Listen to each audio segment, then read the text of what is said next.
Attitude दिखाना सीखें। आज आपके साथ मैंने ये एक बहुत इम्पॉर्टेंट टॉपिक है जो डिस्कस करना है। लोगों की नज़रों में अगर अपनी अहमियत और अपनी वक़्त बढ़ानी है ना, तो आपको थोड़ा सा काम अपनी सेल्फ़ एटीट्यूड पर करना पड़ेगा, क्योंकि लोग इसी को ही तवज्जो और इसी को ही इज़्ज़त देते हैं। जो उनको एक बावकार और मज़बूत इंसान नज़र आ रहा होता है, अब ये मज़बूत इंसान कौन होता है? इसके रवैये कुछ ऐसे होते हैं कि वो उसकी मज़बूती को ज़ाहिर करते हैं। जिसके कुछ एक्शंस ऐसे होते हैं कि लोग ये समझते हैं कि हाँ, ये एक मज़बूत और कामयाब इंसान है। तो ये एक मज़बूत और कामयाब इंसान किस तरह बनना है, इसके हवाले से मैं 5 पॉइंट आपके साथ आज डिस्कस करूँगी, जो यकीनन आपके एटीट्यूड में चेंज लाएगा। और आप बजाय इसके कि लोगों के पीछे भागें, लोग आपको अपने पीछे आते नज़र आएंगे। ये वो लोग होंगे जो आपको इग्नोर कर रहे थे, लेकिन अब ये इग्नोर नहीं कर पाएंगे। अस्सलाम वालेकुम and welcome back to my YouTube channel. आजकल हमारे घर में अरूज पे है ये काम कि जी दही रोज़ाना बनानी है, तो मैंने कहा चलें ये वीडियो बना के आपको साथ में ये भी शेयर कर देती हूँ। आपने 2 चम्मच दही ले लेना है, अच्छा सा थिक सा, और फिर उसके अंदर आपने थोड़ा थोड़ा दूध मिलाते जाना है और इस तरह कोशिश करना है कि इसके ऊपर ये बबल्स बन जाए। जैसे जैसे बबल्स बनते जाएं आप और थोड़ा थोड़ा दूध डालते जाएं। दूध आप ठंडा जो फ्रिज वाला है वो भी डाल सकते हैं, और अगर रूम टेम्परेचर पर है तो वो भी आप इसके अंदर मिक्स कर सकते हैं। उसके बाद जब देख लें आपके जो है हाफ़ एक आपने ठंडा दूध या रूम टेम्परेचर दूध डाल लिया है, तो फिर जो ऊपर हाफ़ आपने डालना है वो आपने गर्म करके डालना है, लेकिन गर्म भी बहुत ज़्यादा नहीं होना चाहिए। रूम टेम्परेचर से ऊपर वाला लेवल जो होता है वो आपने रखना है इसको। इस सब को आप मिक्स करें अच्छी तरह से और ऊपर देखें कि ये बबल्स आ चुके हैं। बहुत ज़्यादा गर्म अगर आप डालेंगे तो दूध फट जाएगा दही के साथ मिलके, तो आपने उस तरह नहीं करना इसको। बस ये इस तरह रेडी हो गया है। हाथ लगाया है, मुझे थोड़ा सा कम गरम लगा है। अब मैं इसको बंद करके ओवन में रख के मज़ीद इसको 30 सेकंड्स दे दूँगी और बस छोड़ दूँगी, और फिर 4 घंटे के बाद बेहतरीन दही आपको मिल जाएगी। चलें अब चलते हैं अपने टॉपिक की तरफ। अगर मैं सिर्फ़ इसी को ही घर की बातें ही बताती रही तो फिर हम काम की बात नहीं कर सकेंगे। तो आते हैं अपने टॉपिक की तरफ। टॉपिक क्या था हमारा? जी, कि अपने एटीट्यूड को बिल्ट अप करने के लिए सबसे जो पहली चीज़ है, जो आपने अपने अंदर इम्प्लीमेंट करनी है, वो ये है कि अब से आपने जज़्बाती नहीं होना। गैर ज़रूरी जज़्बाती लोग जो होते हैं ना, ये अपना नुकसान करा लेते हैं और लोग इनसे दूर हो जाते हैं, बजाय इसके कि लोग इनके करीब आएँ।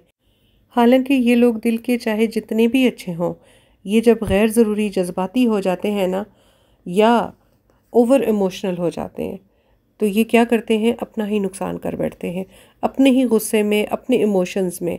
तो आज से आप लोग ये बात सोच लें कि अगर आपके साथ भी ये मसला है ना, अगर आप वक्तन फ़वक्तन इमोशनल हो जाते हैं उन जगहों पर भी जहाँ इमोशनल नहीं होना होता, तो इस चीज़ को फ़ौरन अपनी ज़िंदगी से निकाल दीजिए।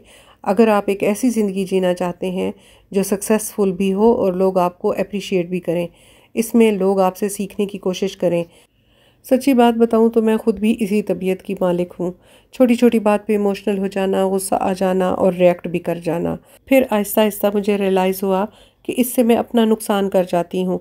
जब मैं रिएक्ट कर जाती हूँ तो मेरी सारी अच्छाई एक तरफ चली जाती है, और जो मेरा रिएक्शन होता है ना, वो लोगों की नज़र में आ जाता है। यकीन कीजिए दुनिया एक ऐसी जगह है जहाँ आप 1000 अच्छाइयाँ कर लेना, मगर एक बुराई अगर आपने कर ली तो आपकी सारी अच्छाइयाँ किसी गिनती में नहीं आएंगी। सो हमने इस फर्स्ट पॉइंट से ये सीखना है कि अपने इमोशंस को कंट्रोल करना है, सोच समझ कर रिएक्ट करना है। जहाँ पर बोलना ज़रूरी लगे वहाँ बोलें, वरना खामोशी इख्तियार करें। जैसे हमारे बड़ों ने कई बार हमें ये कहा है कि इतना सख्त ना बनो कि आपको तोड़ दिया जाए, और इतना नरम ना बनो कि आपको इस्तेमाल ही करते रहें लोग। सो वक्त, मौका, महल देख कर ही आपने रिएक्ट करना है। दूसरा पॉइंट हमारा ये है कि आप बहुत ज़्यादा अच्छे ना बने। अक्सर हम में से बहुत से लोगों को ये आदत होती है कि हम बहुत ज़्यादा अच्छे बनते हैं, बहुत अच्छा बिहेव करते हैं, खुश अखलाक़ी में उरूज पे चले जाते हैं, इतना ज़्यादा टाइम देते हैं अगले को, अपना नुकसान कर देते हैं, अपनी चीज़ों को छोड़ देते हैं, लेकिन हम अगले की सारी जो है वो टेंट्रम्स बर्दाश्त करते हैं। ये चीज़ आपने नहीं करनी। आप में से बहुत से लोग मुझे डिसएग्री करेंगे। और कहेंगे कि ये क्या बात हुई। देखें, आप अच्छा होना बहुत अच्छी बात है, खुश अखलाक़ी भी बहुत अच्छी चीज़ है, हमारे दीन ने भी इसका हुक्म दिया है। लेकिन असल बात यह है कि जब हम अच्छे बनने के लिए अगले लेवल पर चले जाते हैं तो फिर वहाँ काम ख़राब होना शुरू हो जाता है। लोग आपको यूज़ करना स्टार्ट कर देते हैं। सोच समझ कर दोस्त बनाएं और फिर बहुत एहतियात से इनके साथ चलें। जितना अच्छा बनेंगे तो फिर ऑटोमेटिकली आपकी एक्सपेक्टेशंस भी पैदा हो जाएंगी। वहाँ से आप जो है वो गलत साइड पे जाना शुरू हो जाएंगे।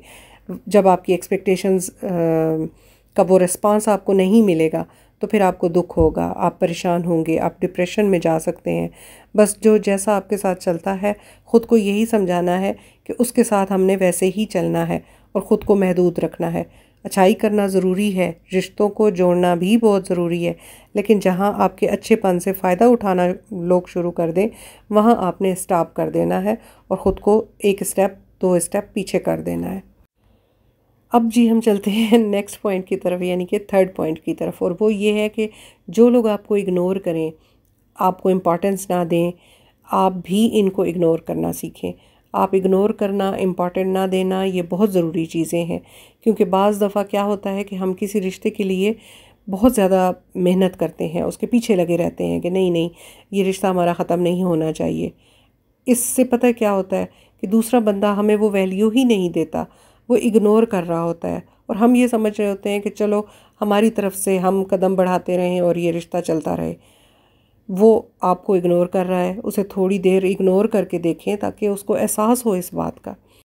इसको मैं आपको अपनी लाइफ की एक रियल स्टोरी से मैं आपको समझाने की कोशिश करती हूँ। मैं एक दिन वॉक के लिए निकली हुई थी, मैं अकेली थी, आगे से 2 ख़वातीन आ रही थी। उन्होंने मुझे सलाम किया, मैंने उनको सलाम किया, हम थोड़ी देर वहाँ रुक गए और हमने बातचीत की, आपस में नंबर एक्सचेंज कर लिए। नेक्स्ट डे मुझे उनकी तरफ से कॉल आई कि जी आप कैसी हैं और आप दोबारा कब निकलेंगी वॉक पे। मेरी थोड़ी तबीयत अच्छी नहीं रहती थी उन दिनों में, तो मैं रेगुलर वॉक नहीं कर सकती होती थी, लेकिन फिर भी मैंने उनको कहा कि ठीक है, अगर आपने करना है तो हम 20 से 25 मिनट्स तक डेली निकला करेंगे और वॉक किया करेंगे। उन्होंने कहा ठीक है। जब हमने टाइम डन किया और उन्होंने मेरी तरफ आना था और फिर उससे आगे हमने जाना था, मैं यहाँ इंतज़ार करती रही लेकिन वो मेरी तरफ नहीं आई। 1-2 दिन मैं देखती रही कि मैंने कहा चलो आज नहीं आ सकी, कल आ जाएंगी, कल नहीं आ सकी, अगले दिन आ जाएंगी। फिर मैंने पूछा उनसे, मैंने मैसेज किए, तो उन्होंने मुझे अपनी सेहत का बहाना बना लिया। तो मुझे अजीब सा लगा कि पहले ख़ुद ही कॉल करना, फिर ख़ुद ही बुलाना, सारी सेटिंग करनी और फिर ख़ुद ही पीछे हो जाना। मतलब इतनी अजीब ये सिचुएशन थी मेरे लिए, मुझे बड़ा जो है वो बुरा फ़ील हुआ। मैंने अपनी तरफ से 1-2 बार उनको मैसेज भी किए, तसल्ली कर ली मैंने कि इनको अगर कोई मसला मसाइल होगा तो दोबारा से प्लान बना लेंगे हम, लेकिन नहीं, वो बस पीछे ही हो गई थी। तो बहरहाल फिर मैंने भी छोड़ दिया और आज तक इस बात को तकरीबन 2-1 साल हो गए होंगे, लेकिन हमारी फिर दोबारा कभी भी मुलाकात नहीं हो सकी। तो बस मैं समझ गई हूँ कि वो जो है वो इस फ्रेंडशिप को आगे नहीं चलाना चाह रही। कोई भी वजह उनकी बनी होगी जिसकी वजह से वो पीछे हो गई हैं, तो बस मैंने अपने आप को खुद ही पीछे कर लिया। देखें, इज़्ज़त नफ्स से ज़्यादा तो कोई ज़रूरी चीज़ नहीं है ना। अगर कोई बंदा आपको इग्नोर कर रहा है तो आप भी उसे इग्नोर करके दिखाएं। मैं तो कहती हूँ कि कोई आपकी तरफ 1 कदम चल कर आए तो आप उसकी तरफ 10 कदम चलें, और अगर कोई पीछे हट जाए, 1 कदम पीछे हट जाए तो आप 10 कदम पीछे हट जाएं। क्योंकि ज़बरदस्ती के रिश्ते कभी नहीं चलते, ना ही ज़बरदस्ती की दोस्तियाँ चलती हैं। ठीक है, तो इससे लिए बेहतर है कि बजाय इसके कि हम किसी चीज़ को ज़बरदस्ती लेकर चल रहे हैं, हम उसे वहीं पर ख़त्म कर दें। ये एक सख्त फ़ैसला होता है, लेकिन इससे आप बहुत सी कबाहतों से बच जाते हैं। सो इग्नोर करना सीखें उन लोगों को जो आपको इग्नोर करते हैं, और निकाल दें उनको अपनी ज़िंदगी से जो आपको अपनी ज़िंदगी से निकालना चाह रहे होते हैं, क्योंकि जो आपका है वो हमेशा आपका ही रहेगा। जो मुखलिस होगा वो आपसे, चाहे आप उसको कितनी ही उसके सामने गलतियां करते रहें, वो आपको कभी भी छोड़कर नहीं जाएगा। अगला पॉइंट हमारा सबसे इम्पॉर्टेंट पॉइंट है, और वो ये है कि सबसे पहले आपने अपने बारे में सोचना है। ये जो सेंसिटिव और जज्बाती लोग होते हैं, ये हमेशा दूसरों के बारे में सोचते हैं और ख़ुद को निगलेक्ट करते रहते हैं। नहीं, आपने ये नहीं करना। आपने क्या करना है, आपने पहले ख़ुद को इम्पोर्टेंस देनी है, आपने पहले ख़ुद को वैल्यूएबल करना है अपने सामने ख़ुद को। देखिए ना, एक चीज़ मैंने ऑब्ज़र्व की है और वो ये है कि ये मेरा पर्सनल एक्सपीरियंस है। अगर मैं अपने साथ अच्छा नहीं कर रही हूँ, अगर मैं अपने बारे में नहीं सोच रही हूँ, तो कोई मेरे बारे में नहीं सोचेगा। यकीन करें कि जब तक मैंने ऐसा किया, मैं लोगों के बारे में सोचती रही, अपनी सेल्फ़ को खुद इग्नोर पर लगा दिया, तो बस फिर मेरी अपनी ख्वाहिशें, मेरी चाहतें सब कुर्बानी देना पड़ी मुझे। लेकिन इसके बावजूद भी मेरे इर्द-गिर्द वाले लोग राज़ी नहीं हुए। और फिर एक वक्त ऐसा आया कि सब ने मुझ में ही खामियां निकालना शुरू कर दी। तब एहसास हुआ कि मैंने तो अपनी कोई इज़्ज़त रखी ही नहीं, सब दबाने लगे हैं। लोगों ने इतना लाइट ले लिया, इसके साथ तो कुछ अच्छा करना ही नहीं है, इसके साथ तो अच्छा करने की ज़रूरत ही नहीं है। जिस तरह काम चल रहा है उसी तरह चलाते रहो, चलने दो, हमारे साथ तो अच्छा हो रहा है। आप जितनी भी नेकियां कर लो सब रायगा हो जाएंगी। फिर मैंने सोचा कि मैंने सबसे पहले अपने साथ अच्छा करना है, अपने आप को पॉजिटिव रखना है, अपने आप को इम्पोर्टेंस देनी है, अपने आप को इग्नोर नहीं करना। बस अपने आप को टाइम दीजिए, अपने आप को प्रायोरिटी दीजिए और लोगों को ये दिखाएं कि मेरे लिए मेरा अपना आप सबसे पहले इम्पॉर्टेंट है, उसके बाद बाकी सब कुछ है। क्योंकि अगर आप ख़ुद को तवज्जो नहीं देंगे, आप लोगों के सामने अपनी इज़्ज़त खुद नहीं करेंगे, तो यकीन करें आपकी इज़्ज़त कोई भी नहीं करेगा। ये इज़्ज़त का सबसे पहला असूल है कि अपनी रिस्पेक्ट कीजिए, तभी कोई आपकी रिस्पेक्ट करेगा। अब चलते हैं हम सबसे लास्ट पॉइंट की तरफ, और सबसे इम्पॉर्टेंट पॉइंट है, और वो ये है कि हर वक्त माफ़ी तलाफ़ी ना करें, हर वक्त एक्सक्यूज़ मत करें। जहाँ पर आपको लगता है कि आपकी गलती है, माफ़ी मांगें, ज़रूर मांगें। माफ़ी मांगना एक बहुत अच्छा अमल है। अल्लाह ताला भी उन लोगों को पसंद करते हैं जो माफ़ी मांग लेते हैं अपनी गलती की। बस सोचें, समझें और हर वक्त ख़ुद में गलती ना निकालें। जब गलती हो तभी मानें, वरना लोग हर वक्त यही तासर देंगे कि गलती आपकी है। बाज़ लोग इस तरह के हो जाते हैं, या वक्त व हालात उनको इस तरह का बना देते हैं कि वो चाहते हैं कि मामलात आगे ना बढ़ें, यानी कि ख़राबी की तरफ ना जाएं, और वो अपनी गलती मान लेते हैं और माफ़ी मांग लेते हैं ताकि बात यहीं ख़त्म हो जाए। इससे क्या होता है कि लोग समझते हैं कि बस गलती इसी की ये है, हमेशा गलती इसी की होती है, इसी ने माफ़ी मांगनी है, और यकीन कीजिए उस माफ़ी की कोई अहमियत नहीं रहती। ये बात ख़ुसूसी तौर पर उन बहनों के लिए है जिनके ससुराली प्रॉब्लम्स उनको बहुत ज़्यादा फेस करने पड़ते हैं, या समटाइम्स मेके में भी ऐसी बातें हो जाती हैं। तो हमेशा अपने आप को ये ना मनाएं कि आपने ही माफ़ी मांगनी है। सिचुएशन को बैलेंस करने की कोशिश किया करें। अगर अगले की गलती है, दूसरी साइड वाले को भी एहसास दिलाएं कि हमेशा हर वक्त मेरी गलती नहीं होती, और ना ही मैं हर वक्त एक्सक्यूज़ कर सकती हूँ इन गलतियों के लिए।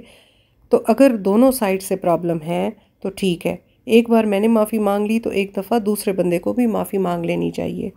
माफ़ी मांगना, माफ़ करना, ये एक बहुत बड़ा नेक अमल है, लेकिन इसका ये मतलब हरगिज़ नहीं है कि आप ख़ुद को हर वक्त इसी मोड में रखें कि चलो घर का माहौल ख़राब ना हो, हालात ख़राब ना हो, चलो मैं माफ़ी मांग लेती हूँ। बाज़ दफ़ा ऐसा हो जाता है कि हम थक जाते हैं हालात से, और आप ख़ुद को ये समझाते हैं कि मेरे इस तरह माफ़ी मांगने से हालात ठीक रहते हैं, तो कोई बात नहीं। इस तरह आप ख़ुद को बार बार तोड़ते हैं, और हालात भी परमानेंट ठीक नहीं रहते, वो भी टेम्परेरी वक्ती तौर पे ठीक हो जाते हैं, क्योंकि दूसरे बंदे को तो एहसास ही नहीं होता और उसे आपसे माफ़ी मंगवाने की आदत पड़ चुकी होती है।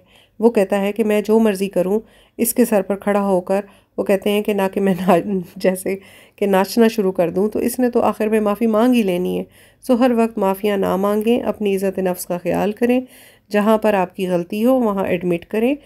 बहुत अच्छी बात है, जहाँ गलती नहीं हुई वहाँ दूसरे बंदे को एहसास दिलाएं कि उसकी गलती है, और अगर उसको एहसास नहीं होता तो थोड़ी देर के लिए खामोशी इख्तियार कर लीजिए, पीछे हो जाएं। इंशाल्लाह वक्त बहुत बड़ा टूल है जो इंसान को एहसास दिला देता है कि उसकी गलती कहाँ पर थी। जी, तो मेरी यूट्यूब फैमिली, आज की ये वीडियो इंशाल्लाह ताला आपको ज़रूर पसंद आएगी, और अगर पसंद आए तो कमेंट में अप्रिसिएशन ज़रूर दे दीजिएगा। जो चैनल पर नया है वो चैनल को सब्सक्राइब ज़रूर कर दीजिए, और बेल आइकन को भी ज़रूर प्रेस कर दीजिएगा ताकि मेरी आने वाली वीडियो की नोटिफिकेशन आपको मिलती रहे। मिलेंगे इंशाल्लाह नेक्स्ट व्लॉग में। अल्लाह हाफ़िज़।